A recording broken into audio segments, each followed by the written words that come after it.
आप उसके पक्ष पे बैठे हो ना, फिर झगड़ा करो भाई, मेरे से क्या कर रहे हो। जीएसटी में बदलाव, क्या सच में टैक्स घटा या फिर जनता को एक बार फिर से बनाया जा रहा है बेवकूफ। नमस्कार। जीएसटी यानी गुड्स एंड सर्विस टैक्स। हाल ही में भारत सरकार ने जीएसटी के दरों में कुछ बदलाव की घोषणा की थी और सोशल मीडिया पर यह खबर तेजी से फैली रही है कि सरकार ने टैक्स घटा दिया है। लेकिन असल सवाल यह है कि क्या वाकई में टैक्स में राहत मिली है या फिर जनता को सिर्फ आंकड़ों के खेल से उलझाया जा रहा है। भारत सरकार के अनुसार कुछ आवश्यक वस्तुओं पर जीएसटी के दरों को घटाया गया है। छोटे व्यापारियों के कंपोजिशन स्कीम में राहत दी गई है और जीएसटी रिटर्न प्रक्रिया को सरल बना दिया गया है। केंद्रीय वित्त मंत्रालय का कहना है कि ये बदलाव ऐसा ऑफ डूइंग बिजनेस को बढ़ाने के लिए और मिडिल क्लास को राहत देने के लिए किया गया है।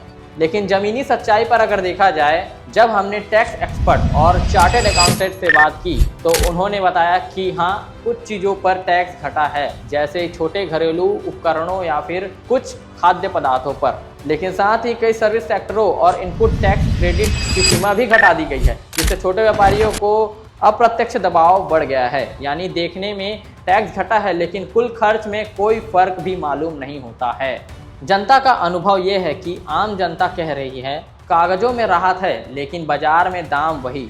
जीएसटी स्लैब घटा है लेकिन दुकानदारों में दाम नहीं घटा, यानी राहत का असर जेब तक अभी तक नहीं पहुंचा। टैक्स पॉलिसी एक्सपर्ट का कहना है कि सरकार ने यह बदलाव राजस्व घाटे को संतुलित करने के लिए किया है। कुछ सेक्टरों में टैक्स घटाकर जनता को संदेश दिया है कि हम राहत दे रहे हैं, लेकिन बैकयार्ड में सिस्टम ऐसा रखा गया है कि सरकारी टैक्स कलेक्शन कम ना हो, यानी कि यह एक तरह की राहत की चाल है।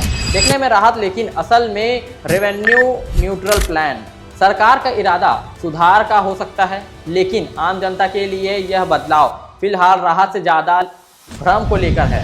अब जरूरत है कि इन बदलावों का असर बाजार की कीमतों और उपभोक्ता खर्च पर नाप कर ही देखें। आप जिस पेन को पहले 5 रुपए में ले रहे थे वो अब भी 5 रुपए में ही मिल रही है। आप जिस चावल को जिस दर पर खरीद रहे थे वही आपको अभी भी उसी दर पर मिल रही है।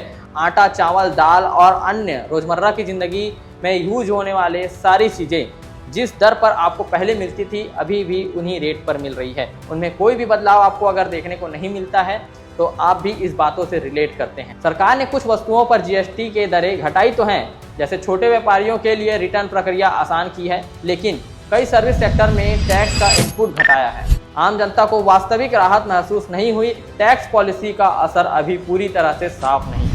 जीएसटी में बदलाव आखिरकार राहत है या फिर एक नया खेल? सरकार ने टैक्स सुधारों की सच्चाई इस तरह से बताई है कि भारत सरकार ने जीएसटी दरों में जो बदलाव किए हैं, क्या वो सच में जनता को राहत देंगे या फिर यह सिर्फ आंकड़ों का खेल है? टैक्स घटा है तो सिर्फ कागजों पर, असल जिंदगी में अगर अभी तक कोई टैक्स में परिवर्तन आपको देखने को नहीं मिला है, किन दरों पर आपको बदलाव देखने को मिले हैं? भारत सरकार ने जीएसटी दरों में बदलाव लाके क्या वो सच में जनता को राहत देंगे या फिर यह सिर्फ आंकड़ों का खेल है? जनता को सिर्फ बेवकूफ बनाया जा रहा है या और भ्रम में रखा जा रहा है, या फिर सच में उन्होंने टैक्स में कोई परिवर्तन किए हैं? आपको अभी तक टैक्स के परिवर्तन के बाद से कोई भी लाभ हुआ है और बचत हुई हो तो कमेंट कर जरूर बताएं। तब तक के लिए धन्यवाद।